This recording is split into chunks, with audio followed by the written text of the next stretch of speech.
Hello, everybody. I'm Heather. And I'm Caitlin. I am a state of being is a statement of being. Welcome to I Am Etc. the podcast. Join us as we have inspiring conversations with William Bove about his journey with Gothic horror writing, new art renaissance, and empowerment through his works. Let's empower, transform, and create a better future for us all. And now our card pull of the episode. I think I should start because immediately as I shuffle, a card fell out. So... And what's going on is the Two of Candles.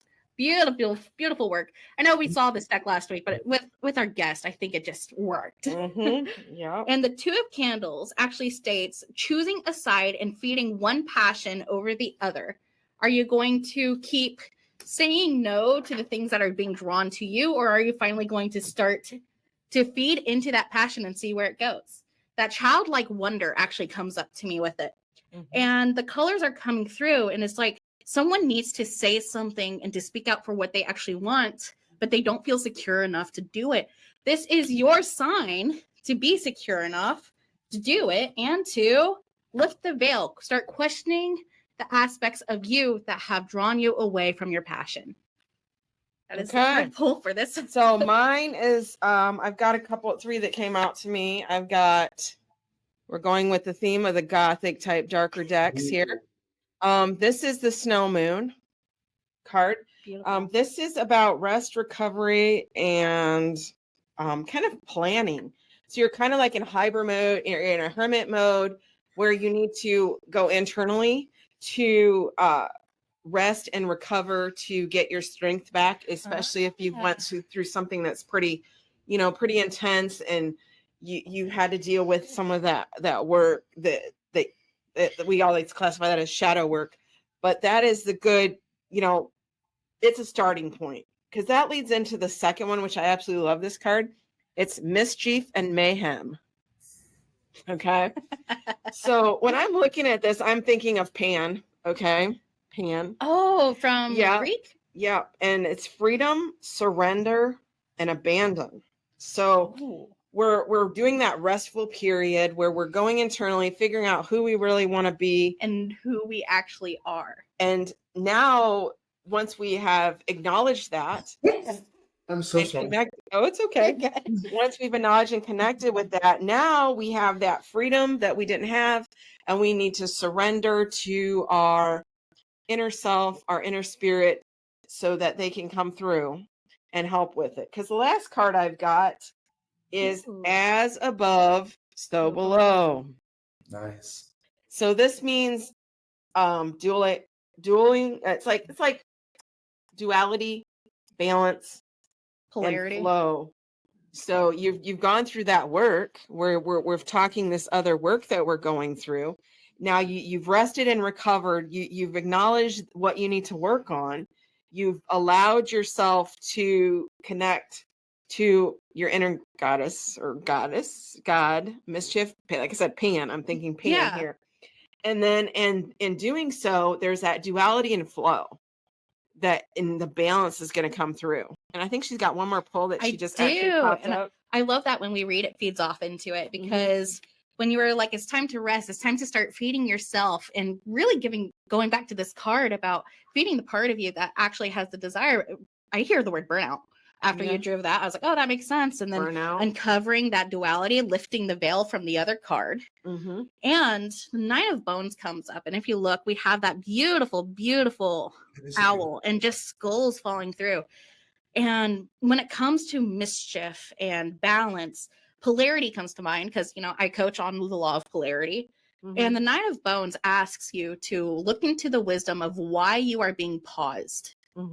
If there is a reason why you feel like you're burned out, or there is a circumstance that comes up that all of a sudden you have a lot of time, it's time to look into that inner wisdom and to shed the parts of you that want you to be stuck, really. Yeah, so that flows really into the Snow Moon where you're having the rest and recovery. But the end result is you're getting that balance that you really need that you've been missing in your life. So that is all about connection and empowering yourself to create. So with that being said, we're going to segue into William talking with William. So William, you've got a couple of things that you want to start with. So go ahead and start with what you'd like. First off, I wanted to say I love the illustrations on those cards and the readings you guys gave. Those were wonderful. And it was, did you say, Caitlin, the Knight of Bones for the Yes. last? The last card was the Nine of Bones. That's really interesting because the owl and the bone reference and the metaphor of that is how I met Heather at DeadCon. That's really cool that came full circle. It really does. We did say last episode that the cards just kind of read the whole thing. Yeah, they kind of like set the tone for the conversation. So I'm super excited about that. Oh, definitely. There is a little lengthy thing that I wanted to read about the topic of art and aesthetics, if that was all right. Yeah, go right ahead. Go ahead. Take the floor. Yes, go ahead. This is something that I personally wrote. Creating an event is about expressing what you love. It creates a connection with people and brings them together. Not only are you sharing what you love with them in the surrounding community, it creates the means for them to share and express their love for the same things as well. Expression and showing the ways that they love it too. They discover new ways to love something that excites them, something that gives them life. This feeds what is human. It's nourishing to the human soul and to life. It creates the living soul of life for that individual and for people, teaching them to live for the love of life, love for life and the living soul of life. This makes a connection. It becomes inspiring, and the soul of it creates a community, a thing that is most enjoyed in the present and in the moment, but enjoyed for future generations to come, a living soul to be enjoyed forever. Oh, that's wonderful. Oh, thank you. I like that. I like where it's leading with the inspiration. I really agree that everything just has a soul. Yes. Exactly. I like that. Yeah. Oh, I got goosebumps. Yeah. Audio listeners, I hope you saw that. Yeah. Especially literature, poetry, and writing and the written word. And that is another thing that I became very keenly aware of to my soul and spirit and my life and my blood through Edgar Allan Poe. It was more than just black and white scribblings on a page. It was a living thing, a living being like we are, has a life and a will and a soul of its own. That's amazing. And as you, as an author and a writer, you're creating your world building, you're bringing that into play with your characters, and it's bringing them to life as well. And that's the creation that inspires others. If you're sitting there and I'm reading your work or something like that, and I'm being driven, the perfect thing for a book to me to pull in is, one, does it captivate my attention? Does it pull me inside so that I do not notice the world around me? And then I became living in the page in the moment. And then sometimes then as we've talked about before in another podcast, time is irrelevant. You know, it's a human construct. So if you're able to inspire others with your words, William, it's amazing, because that also lets other people that may be a little afraid of writing and expressing themselves to open themselves up. Exactly. And empower and transform and create in their own lives. What I like about writing and work and stuff like that, especially the world building, in psychology, the body does not know. It just reacts to whatever your mind tells it. So when you escape into these worlds and you're able to you're literally in the story, your body, your body literally is affected as if you are living it, which is why I love writing in literature and world building. I am what I like to call a lore person. Yeah. There's another word, but that rhymes. Well, you're grabbing that and making it into something that creates. Oh, absolutely. Inspires. Yeah. So speaking of creating and inspiring, that kind of transforms, right? Right. So how do you empower and transform through your writing? Yes.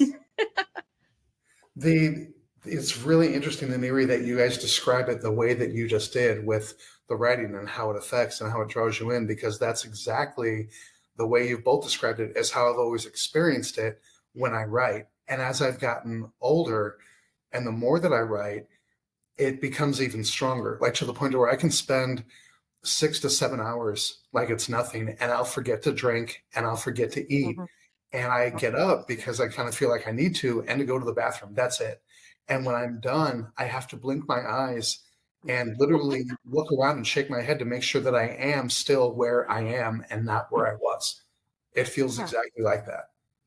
Yeah. You literally get absorbed. Well, and then sometimes your characters, and I'm sure you as a writer understand this too, is the characters kind of create their own lives within you, and they don't they don't shut up sometimes. Sometimes you're just like, I want it to speak my story here. You must write this. You know, I don't care what time of day it is. I don't care if you're in the middle of something. If the inspiration comes, you must stop and wait. Oh, absolutely. Yeah. I stopped writing for a bit, but it's when you're in it, the intensity, the need, like it's almost like a physiological need to get it out. Yeah. Oh yeah, it definitely is.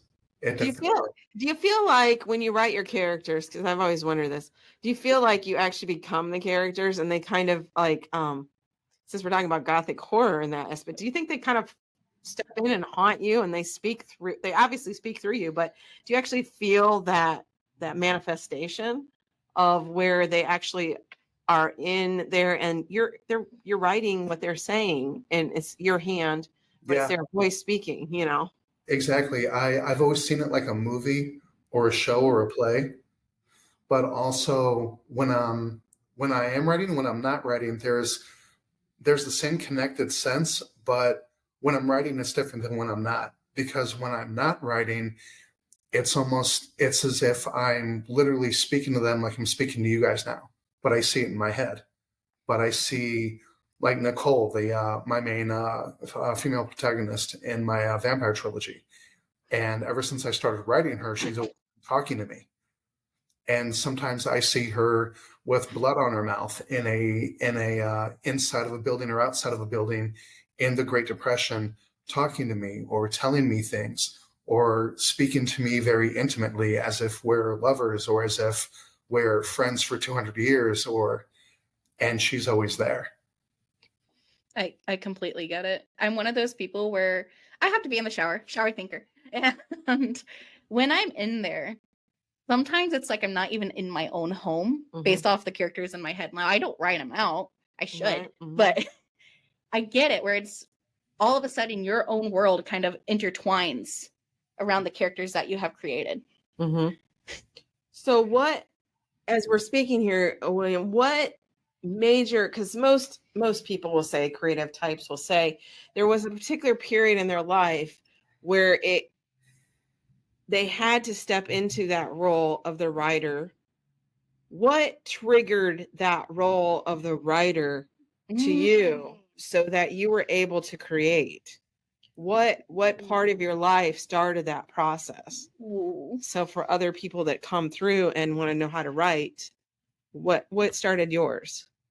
When I was 6 years old, I read Masque of the Red Death by Edgar Allan Poe, and I read it over and over and over to myself. And I sat back in spellbound wonderment at Poe's style of symbolism and allegory and illustration. And everything in my soul woke up and said, this is for you. This is who you are. This is what you're meant to do. And I said back to it, I don't know how. And then it said back to me, let me show you. And I've been following it and listening to it ever since. That's amazing. What about you as a writer?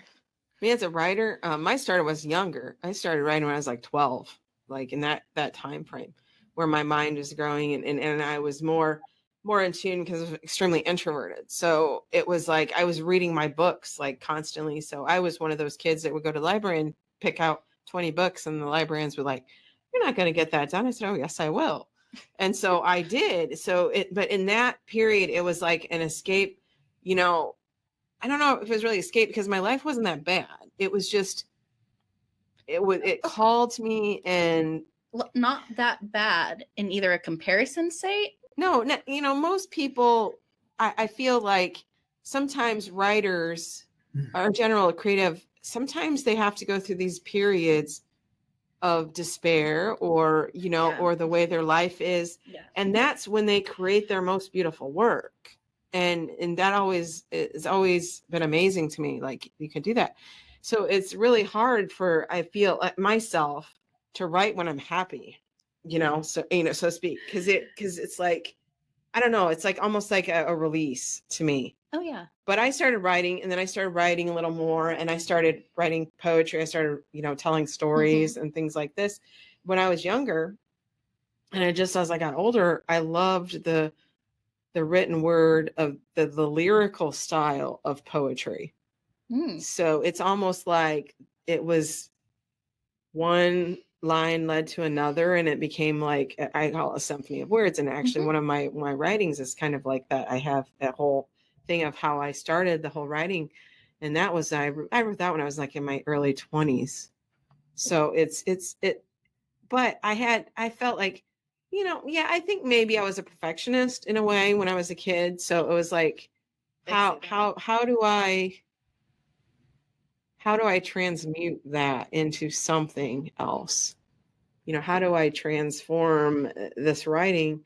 And then it got to the point where I would write, and then I wouldn't share it with anyone for the longest time because this is my blood. This is my. It's vulnerable sharing your works with the world. So when I started sharing it with people, I kept getting people coming up to me, and they're like, I could feel the world. I could see exactly what you were saying. I could experience it. That's why I always said I painted with words. I was never like a painter, so to speak, as a physical painter, but I painted with words. So my poetry tends to be very descriptive, very draws you in, pulls you in. Show, not tell. Yeah. So it's kind of visionary in a way of that aspect. So you're actually in. And that's the key. I think if I can make someone, I don't care about the money or anything like that. If I can make someone feel what I write, that's the key. Because if they can feel what you write, they get a part of you, of course, because it's you. It's your energy. And it's hard to, like you said, it's hard to share that piece with the world. I think that's a good segue question. Yeah. You are a published author, and as someone who loves vampire books, there is a part of you that goes out. How do you deal with that vulnerability? What made you say yes to transforming the world like this? With me, I feel I've come to understand and know that I'm very different from a lot of other authors because, like Heather was talking about, it's more of a release. Or I've heard other authors and writers say they write horror because it's their way of dealing with the horrors of the world externally or things or traumas they've experienced. For me, it was never about that. For me, I was born to it. It's my heart and my soul. I do it because I love it. I literally fell in love with horror and terror and romanticism and love of life, what life actually is, and the creative living soul and the energy of it. And so for me, very much like Heather was saying, it's the connection. And I've always followed one thing above everything else. If you love it, they'll love it. Because, other authors and readers can definitely tell when you're expressing or you're telling a story, you're performing. If you don't love it, they're going to see it. Even if you're writing a story with a pencil or you're typing it, if it's drudgery, they're going to feel it and they're going to know it. If you come to it like, oh, I have to write today, and you write something, it's going to come through. It's going to bleed through, and they're going to catch wind of it. And I'm not saying you have to be a perfectionist and never, ever do that. I'm just saying find whatever you love and do that, because there's no excuse to not live for what you love. And people say money and you need this and you need that. And yes, you do. And just like for anybody who's ever seen Dead Poets Society with Robin Williams, said we don't read and write poetry because it's cute. We read and write poetry because we're members of the human race. And that race is filled with passion, and medicine and law and engineering are all noble pursuits and necessary to sustain life. But beauty, passion, romance, love, those are the things we stay alive for. For me, that's exactly what it's about. I find that you cannot have a world without beauty, ever. Even the buildings that we sit in are designed. Grace and beauty and grace. And, I don't know what else to say at the top of my head. I've got something that I want to speak, but I can't get the words to process right now. But did you have another thing to share with us, William? I know you said you had another piece. Yes, good idea. Yeah, let's go ahead and do that. A dear friend of mine, Brian Rodman, who is an incredible comic book artist, It looks like any rich image you see in a graphic novel in any bookstore, and he does it by hand. And he does it with marker and like ink pencils and shading. That's it. And he's been doing it most of his life, and he is unbelievable at it. But this is what he said. My point is, I'm so thankful for the arts. Like I would be lost without it. Humanity thrives on it. We need it like we need air. There are countless things that want to take that away from us or make it less important than other things that are deemed quote unquote real jobs or real this or real that.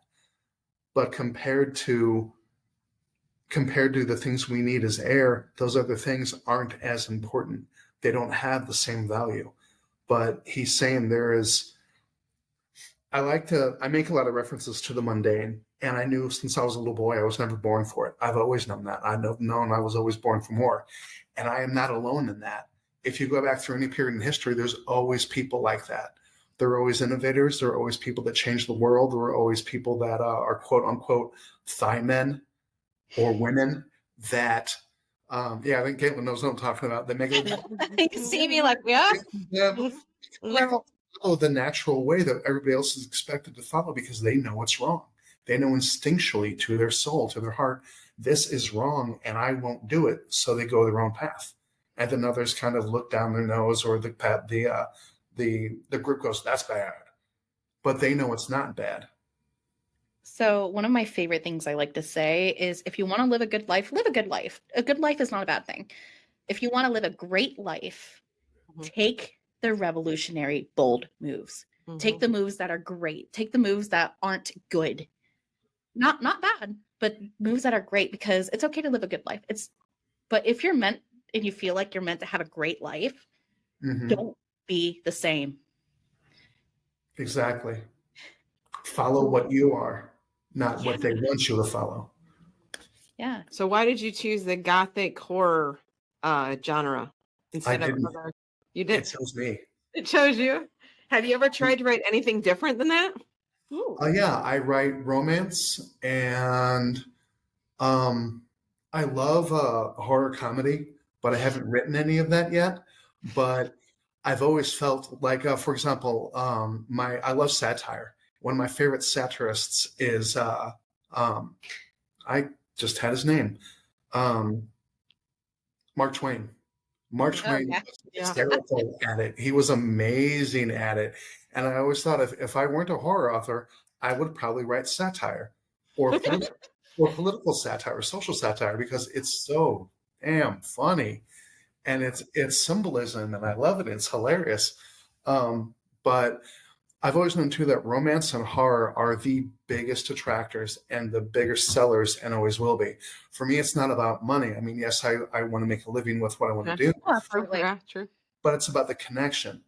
Any like fame, money, success, all that for me would all be used to connect with as many people as I can, to heal with my voice and unite with my words, because that's what it's all about. Whether you're an actor, a painter, an author, a sculptor, it's about other people. It's about the people that love and appreciate what you do. And you cannot be awful to these people. If you are, you won't have anything. I mean, you'll still have your art, it'll still exist within you, but you're going to be by yourself with it. If you don't appreciate the people that want to appreciate what you have through it. One of my favorite sayings, going back into this, is art is meant to disturb the comfortable people, but comfort the disturbed people. And I love that because, as you said, horror and romance, like I love it. Like both of them, as I said, vampire romances, I'm in. You can guess what I read in middle school. And yeah, there is a certain aspect to just art in general. You know, I've dealt with every single medium, from writing to sculpting to painting to fashion. And you're right. It is about the other people. Like, yes, you can use it as an external thing to get things out. But if it doesn't resonate, is it actually you? Yeah. Like you said, you've got to love what you're doing, or people will know that you don't. Yeah. Exactly. Think of authors and writers that go out and they are constantly they've got burnout because they are oppressed to get stuff out. Yes, that gives you time management and things like that, but does it really help if you're getting to shove it out? Want to buy my mixtape? Yeah. Just shove it out there, and then I feel like if it's something that's just pushed out there and it's hurriedly finished, you can tell, like, as a reader, you can tell. And it's like, okay, you can tell this person's burnt out. You can tell they're like, oh, I just needed to push this out. And then you don't feel the soul of the writing. The soul. That is the important thing. That's why I brought up the mixtape thing, because I find everyone who's like, listen to my mixtape or something like that. There's a difference between listen to it because I'm trying to get to a point and listen to it because I have meaning. Mm-hmm. There is authenticity here. Some of my favorite even musical artists, because I'm dabbling more into music, so that's why I'm like, okay. Mm-hmm. One of my favorite things about musical artists is they always test the boundaries, and that's how you know if it's authentic. Yeah, right. It's not cookie cutter. Cookie cutter. Yeah. So do you have a playlist that you use when you write, William, or do you just you prefer silence? Silence only because I've just been so naturally drawn to it. I'm a what is the term? Ambivert. I'm an introvert and extrovert both at the same time. Oh, okay, you too. I love people and being social, obviously, but I also love the solitude that comes with my writing. I could do a playlist or listen to something. I've never really naturally kind of gravitated that way, but I could. That would be fun. I was just thinking I'm thinking like a Victorian music score or something as you're writing. Mozart, your Gothic. Yeah. Gothic romance and stuff, like to get into a mood. So as I said, I'm not like a writer in which I write for other people, but I have a playlist and I can show it to you. And it's a playlist called Songs to Write Romance Books To. And it's a little spicy. I'm not gonna lie. That's awesome. It's using that transformation or transmutation of the inspiration that you get from music into writing. Try it, William. See what happens. I mean, it may do the ambience of it. You're just like, oh, I'm feeling the energy. I'm like honestly, you could also use it as a way to get into your characters. Going back into your Great Depression character, the Charleston, or that kind of swing music, and even wartime music right before. Like, oh, I see that smile. You're like, oh, think of that. History is one of my passions, obviously. Well, you gotta expand and grow, and so it's just give it a try. How can you in this modern day experience what they've experienced? Yeah. Music has throughout the ages. This is another thing to think of it as way. So you're in connection. You said you feel like you're connected to your characters, which is an author should be. Perhaps if you start playing the music that are from their era, they may be more vocal with you. They may share more with you. You might get into that whole ambience and then watch some silent movies. Yeah, silent movies and things like that. So there's so much potential there that you can check into. Check it out, man. Oh, I have a question. Why did you choose vampires as someone who loves vampires? Real quick, we're just having all kinds of eerie, not ironic, serendipitous moments here, because what you just said about the music with my second book, I included on purpose at the end of it a vampire speakeasy, and I went on YouTube and I looked up dark cabaret 20s and 30s music, and I chose certain songs. And in that part, when I'm writing in the story, they are playing parts of those songs in the vampire speakeasy. And at the end of it, I referenced the song lyric and the musician who sang it at the end of the story, because I always like to give credit. Amazing. Yeah. I love that. So I can see how that would. I can feel that, like that creative juice that you get flowing. That's another way a perspective to do it, William. Just to and that empowers other artists. Yeah, like that empowers the musical artists who did that kind of speakeasy. Or music. If another thing you can think of is if you use a playlist and you're playing it and you're feeling the music, like if a person is reading your book. And they'll create a background music in their head when they're writing, and they'll be like, "Oh, I'm really immersing myself into everything." I mean, a Spotify playlist about your books would be fun. Yeah. And I'd listen to it. That's also why what you just said again. That's also why I referenced the stories at the end, so the people while they're reading it, if they want, can go look up the songs on YouTube and hear it while they're reading that part of the story. Yeah, Amazing. that's an immersive experience. I mean, I Yeah. enjoy that. I mean, if I'm reading a book, sometimes I listen to some music and things like that. Absolutely. I do like seeing like what other artists, authors do, like in their playlist, in how they were inspired, like by certain music scores and things like that. You want to listen to my playlist? But to answer Caitlin's question, vampires are my absolute favorite supernatural creature out of any other supernatural creature, because to me, they embody horror and terror and romanticism. And what I dearly love the most is a vampire as a monster. And that's exactly what Nicole is. Just like the 1931 Dracula movies. Dracula was a monster that looked and acted human and behaved human, but he wasn't. Yeah. Kind of means or stretch of it. And that's exactly how I didn't pattern Nicole after Dracula, just a vampire as a monster. Yeah. One of my first kind of experiences through finding out what vampires were. So I was like a child, like 6-7 years old. Mine was Salem's Lot. Really? Oh, Stephen King, Salem's Lot? The old Salem's Lot. Yeah, the original Salem's Lot. It's one of my favorites. Mine was actually the Van Helsing movie. Van Helsing? The Van Helsing movie. Different generations. Different generations. I believe it was, what's his name? I don't know, but the Van Helsing movie was early 2000s or late 90s. Yeah.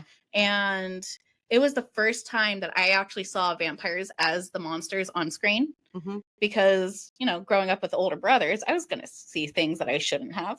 And Van Helsing was one of those.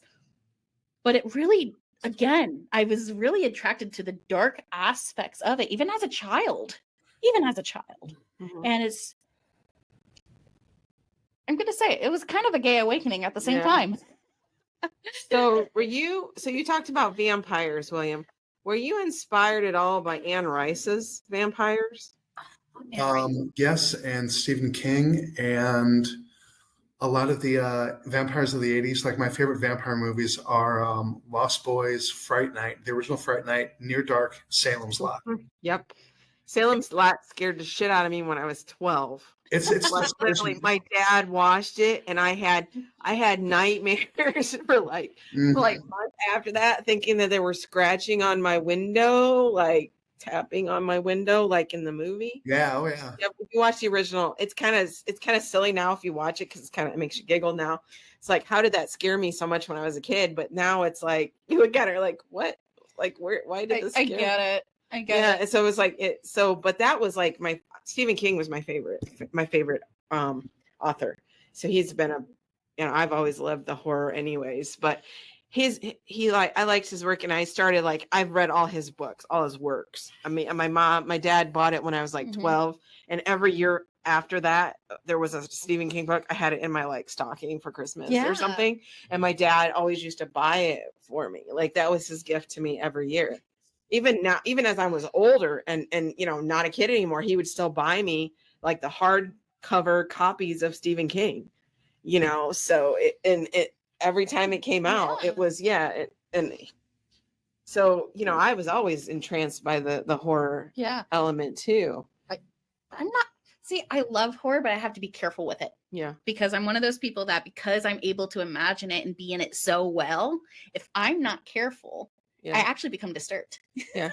Well, that's uncomfortable. That's why you're being uncomfortable. You're uncomfortable. But the things that really inspired me were all the classical literature, the romantic literature, the poets, the authors: Edgar Allan Poe, Mary Shelley, Bram Stoker, Keats, Wordsworth, Tennyson, Blake, the vampire novel Carmilla. That's one out of a hat. Oh yeah.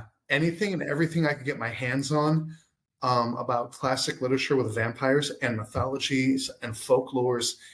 And I just kept reading and stuffing myself and eating more and more year after year. So what I did is I systematically created myself over the years, and I built myself into, guided by what I had within, into who I am now. That's amazing. That's empowering in itself. And I just kept doing it and doing it. So I know you've talked about on your page, because I follow your page, as you know, you talk about empathic abilities and things like that. Mhm. How does that come into play when you're writing your work, when you're doing your work? Being an empath puts you in touch with the energies and the nature and the transitory style of emotions and the energies of life and the energies of being a human being and creative energies and the energies that bind not only who we are as human beings, but the world around us. You feel and experience all of that.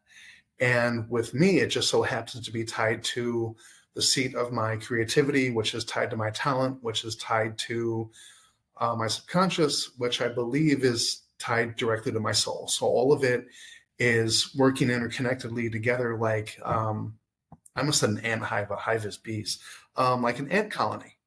Mm-hmm. Everything working together, every little piece working together. So all of that comes to a whole. And with my understanding of emotions and emotions as a human being and emotions as an artist and a creative person, and the depth of feeling that it takes to have passion for life and aesthetic passion and passion as an artist are very similar things, but it's very different if you're not born to that.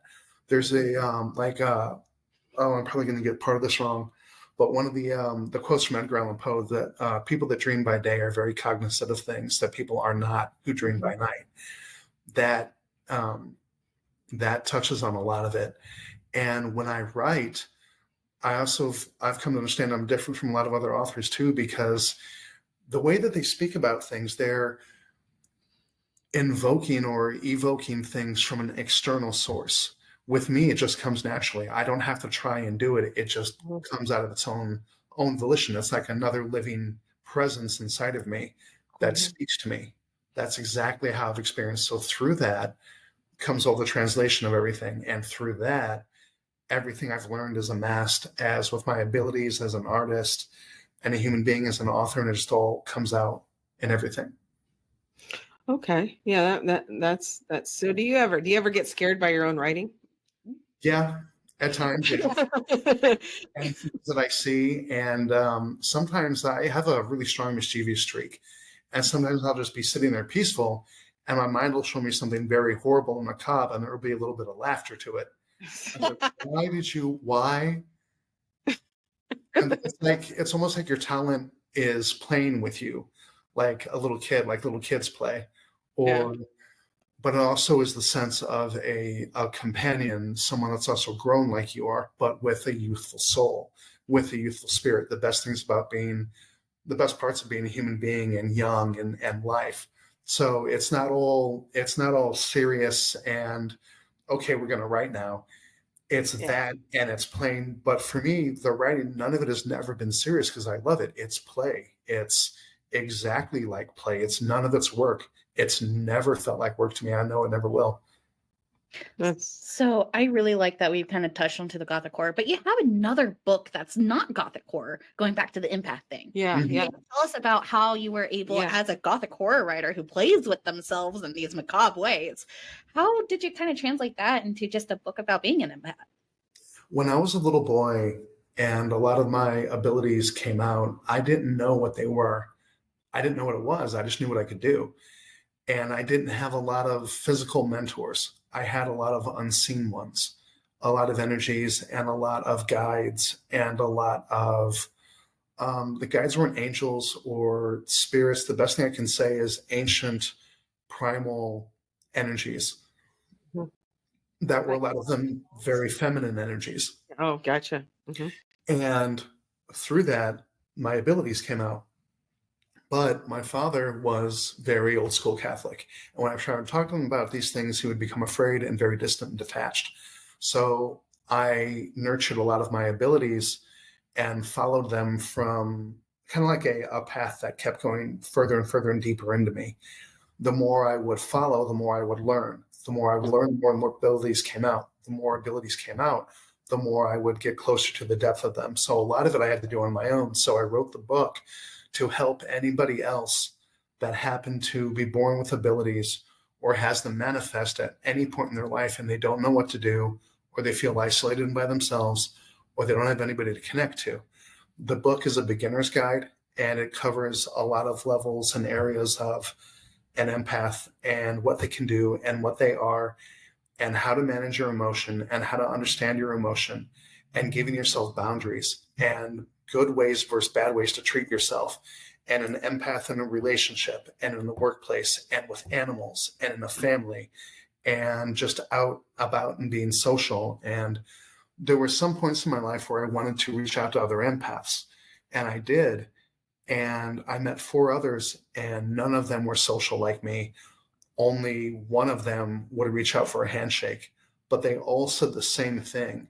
And we're all puzzled by the fact that they were like, how can you be how you are? And I was like, I don't understand. They said, how can you go out and be social and you love people? And because I do. I don't see this as a hindrance. I see this as something, these abilities, not just being an empath, any ability, psychometry, being a channel, clairaudience, clairvoyance, whatever it is, they're for one thing and one thing only, I feel, to live a richer, fuller life. That's it. These things don't belong to us. When we pass away, we give them back from the source they came from. I'm not saying I know what that source is, but I feel like I've experienced it, and I feel like when I pass, that's where I'm going. But these things don't belong to us. Nature doesn't belong to us. It's not something to claim, something to grab in our hand. It's something to live with other people with. It's something to connect, to live a richer, fuller life, to understand being human, to understand emotions, to understand ourselves, so we can better express and connect to others, which I feel is the point of being a human being. We're set up to connect. We're set up to reach out. I really like that. And Yeah. I want to go back to your reading when you were talking about how it's about balance, how it's about flow. It's all about polarity when it comes to even human gifts, to be honest. Right. And communication and being an empath. I don't know if I'm one. I know I'm a channel, so I'll just say it from a channel's point of view. It's a fine line. You have to learn that moderation, that middle of the line, because it can either consume you and you start withdrawing because you're afraid, or you can embrace it as, well, this isn't a curse. I was given this for a reason. Let me learn how to use it and let it be a gift. You okay, William? Sorry. Yeah, I just know no, you guys are fine. Just my face is all red, and I'm trying to figure out why. I think I might know why, because when I was in college at Lindenwood, I did theater, and every single time I went on, I was incredibly, incredibly nervous, and I would forget my lines, and I would freak out. It would last 5 minutes, then it would be gone. I would even get sick to my stomach, and then it'd be gone. I think that's what might be going on now. But Caitlin, it's really interesting that you said that. I'm a channel as well, and my whole life I was afraid of it, with the exception of several years ago, and the with who I was with recently, my ex and her family, they're practicing pagans, and they did a séance, and I decided okay, and there was a board. And it was the first time in my life I'd ever experienced contact with a spirit, and it was positive. The whole experience was positive. Yes. And that opened up everything else for me. And my medium series that I'm writing, my Victorian Gothic Horror, before I wrote that, I put my channeling ability into my writing. And for most of my life, I just naturally put my dark side into my writing.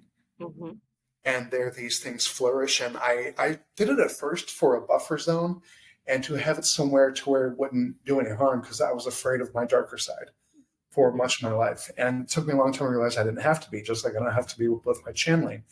And understanding my channeling ability is helping me to understand and write my medium series, because it's about it starts off with a little girl named Emily, who is a very strong and gifted medium and channel, and starts at, there's 3 books, and starts from age 11 and goes to 19 or 20. And it's in Victorian London, and her parents are resurrectionists, but they pass away. And before they passed away, they fell on hard times because laws progressively got more stringent about resurrectionists and the medical community. So they couldn't do it after a while. So they ran out of money and they were poor. So she used her ability to help give readings and seances with the family, but it wasn't enough. And things got worse and she lost her parents. And then spirits and ghosts who were helping her and talking to her take her under the streets of London, where there were a lot of almost an underground city of tunnels where a lot of people did really live in real life. And there were furnaces and fireplaces and stuff down there. And the spirits take care of her until like the later books where she goes and finds a medium and a mentor and the rest of the books. But I lost my train of thought. Anyway, I know what it is. Getting that buffer zone for myself helped me embrace being a channel so much more, and how it ties to being an empath, and how it ties to the books I'm writing. And now I have a completely different feeling about it than I ever did before. That's awesome. You're able to take your own skills and gifts and transmute it into your creation. Have you ever thought, because you had to kind of raise yourself when these things, and you said you had to keep going inside. Have you ever had the inkling that maybe you were channeling for yourself before you were able to do it for other people because you were scared? I think that's exactly what I was doing, but I think I was unaware of it for a long time. And I think with being unaware of things, sometimes that's done on purpose till you get to a point where you're ready to handle being aware of it. And until you are, these things kind of make an inner deal with you that you might not be aware of and say, okay, we'll do this and this activity at this level until you're ready. And when we feel you're ready, then we'll speed things up and then we'll show you everything we are. And then you can merge with it and things will be better. Wow.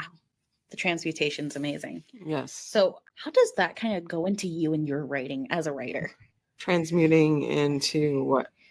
So you're a very intuitive person, doing your sound healing, doing your readings, that channeling. Maybe it's not like the same channel that I'm thinking of, but how do you use either consciously or subconscious? Maybe you never thought about it. How do you use that in your writing and your poetry and getting that out? Well, first thing I do is I connect to my muse. And for the longest time, I didn't have that connection to my muse. And it was horrible because you don't feel that, you don't feel right. You don't feel like you're doing what you should be doing. So every time I would write, it would be like channeling her, like bringing her into the story, bringing her into, and it really probably was actually just myself, but I was channeling it and sharing my poetry and things like that to kind of change my perspective, because she has a different perspective than I do, and being more free with writing and not being concerned about, is this going to be a good poem or whatever. It's just, I just let her go and flow with it. So I've channeled her a lot. So in that aspect, yes, I've channeled her, and every time I channel her, my life gets a lot better because it's that direct connection to creativity and your muse. And when she's silent and we're not able to connect to her, you feel it profoundly in your soul. Oh my goodness, that was me the last 2 days. You feel like you're just separate. You're not whole. And then when I connected with her again, I actually had to pull her back because she stepped away, because I actually quit writing, and she was just like, she stepped away and she's like, well, if you don't want to write, then I'm just not going to be here. So I actually had someone come in, a good friend of mine who is a shamanic practitioner, and she pulled her back over to me. So now I've been working with her since. And every time I work with her and listen and go with the flow, everything falls into place. So it's transmuting and channeling, that muse. And a lot of people shut it down because like William said, it's scary sometimes what you experience. And sometimes you just don't want to deal with it. It's going back to that boundary that he wrote about. Yeah. So yeah, I every time I write, it's a lot better. I William, when you stop writing, if you've ever stopped writing, how does it feel to you? Like if you say you have writer's block or you can't write or something like that, how do you work through that? I've never experienced it. I don't think I ever will. I'm not trying to be haughty or arrogant. It goes back to what I was saying, how different I feel. I've come to know that I am from a lot of different authors. And because I feel like writer's block happens to authors because they're trying to pull, like they write much differently than I do. They're trying to pull from an external source. With me, my sources always come from within. I would agree with that. Yeah. It just naturally comes out. It does its own thing. I don't have to ask it, or I don't have to try or flex anything or make any attempt to do it. It just does it. See, I really want to, oh, I'm sorry. It's like something it's talking to me all the time. Like I said, like it's another living presence, and boundaries are really super important. Just as being not just for being a human being, but for being a creative, for being an empath, because I didn't have them for a real long time. And now I do, and it's the most wonderful thing. What I wanted to kind of point out was that I don't want to be haughty. I think there's a difference between being haughty and knowing who you are. You know, this is the I am, etc. And there's a difference between being confident of, well, I've never done that because that's not who I am, versus, oh, you know. Sorry, audio listeners, I just threw my glasses in a haughty way. Yeah. So there's a difference. I think William's right. There's quite a few writers that I've talked to. I mean, even with my workshops that I did, where I'm doing that work with them to try to open up that creativity. They've told me, some of them told me they haven't wrote in 6 months, and then when they do my workshop, they're just like it's like you opened up like a gateway. Yeah. So it helped me to do that workshop, to do that for others, because I experienced the same stuff where I wasn't able to write, wasn't able to create because things in my life were just everywhere, chaotic and things like that. And I wasn't able to sit and focus and write and stuff. And I suffered for that. I did suffer for that. So, and I didn't want to see that struggle with other writers. And I've told you, I've had a couple of workshops that I've did now, and I'll tell you, 3 or 4 writers come in there like, I haven't wrote in 6 months. Now I can write. Now I'm able to open up. That's awesome. So it's like transmuting that problem that I had, that blockage that I had, to help others overcome that blockage, to get like William has. So you have that free flow of information, but not every author or creative can do that. They have that block. They have that block. Yeah. They don't have that free flow. And William's very lucky that he's able to do that, because there's a lot of people that can't still do that. So, I am very lucky with all the things I have in my life. I am very, very fortunate. I think the main thing is he accepted it from a very young age and didn't allow external conditioning of not being good enough happen. Yeah. Which I want to applaud, first of all. Like, you were strong. Like, applaud where it happens, because I remember I used to be an artist. I had an art studio in Georgia, and I had everything. My collecting, instead of crystals, it was paint supplies or yarn, or I threw away over $1,200 worth of art stuff because I said I'm not an artist anymore. When in my lowest moments, I'm obviously back. Oh yeah. But again, it's that creation to transmute that energy, to empower yourself. So we're getting toward the end of this time here, but I wanted to segue with William, because I want him to talk about his upcoming projects so that people can check him out. So go ahead and talk about those upcoming projects, and then we'll give you like a final word that you can tell, like, for listeners out there. So let's with that. Oh, I've got a lot. Like I said, the second book in my Once Upon a Grave trilogy is called Bound to the Grave. It's written. I'm looking for a publisher. I have my second Victorian Gothic horror story, which is Madam Hunt's Graveyard Carnival, is coming out not in the next issue of Phantasmagoria, but later on this year. And I'm going to find out more about my Penny Dreadfuls that I'm bringing back, that are coming out, that I have Phantasmagoria backing me for. I'm supposed to hear with talk to Trevor Kennedy soon. He's the managing editor of Phantasmagoria. Find out more about that with contracts and other information. And I have 4 or 5 other horror author friends that are in on it with me. and I have ideas for 12 more issues of the Very Dreadfuls. That's awesome. Oh, thank you guys. And I have like I was mentioning before, the friend of mine, the artist friend, doing the horror promo card for based on Edgar Allan Poe's Mask of the Red Death for me. Excited. Oh, it's amazing. Just what she has so far is like, oh my God, wow. I can't wait to see this thing completely done. And Jeffrey Hayes, the talented graphics video artist that's helping me with the promo for my Once Upon a Grave trilogy, that's coming out. And then I have a book signing in my area at Endless Comics and Games for Once Upon a Grave, and that's May 4th. And it's also Star Wars Day and Free Comic Book Day. And there's going to be... Oh, thank you. William, when you get a chance to quickly give us the links to that stuff too, if you have them, so that we can put them in the notes in our episode. But go ahead. I just wanted to wanted to share that with you. Oh, thank you. When I have them, I definitely will. Okay, awesome. Because I don't have a lot of them yet. But and after that, on my birthday, there is the first HorrorCon in St. Charles at St. Andrew's Cinema and Event Center. I'm helping them put it on, and I'm going to be the horror host for it. That's awesome.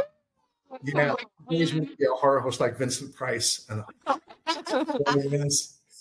then after that, the weekend of my birthday, Victoria Price, Vincent Price's daughter, is going to be in St. Louis at the Arcaden Theater for a celebration for her father's birthday the entire weekend. And wow. Dinners and movies and book signings, and you can have dinner with her and talk with her. And I'm doing all that with a good friend of mine, Roma Gray, who got me some tickets for my birthday for the dinner and a book. And after that, some friends of mine are putting on a Gothic event that I'm vending at for May 31st. And after that, in July 26th to 28th, is Creeper Fest Creep Fest in Harrisonville, Missouri. It's a horror con, and I've been invited to be a guest speaker for that one at the center. And I'm going to talk about the Renaissance and the New Gothic Romantic period. And then the last thing, October 12th, is Wicked Fest in Hannibal, Missouri. And I'm vending there. That's awesome. We will definitely have all those links as they come. Yeah. Just give it to us.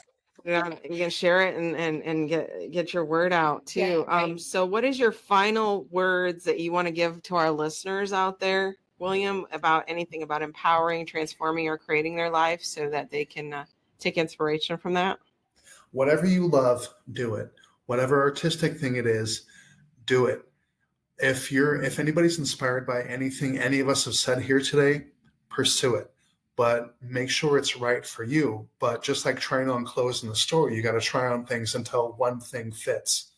Also, do not listen to anything negative ever, because positive is everything, because everything positive is life-giving, everything negative is life-taking. So you always have to live for the positive. And I know it can be hard if the negative is coming from family members or people you love or close to that are trying to be practical to you and saying, well, you got to have this, and that doesn't make any money. Do not listen to any of it.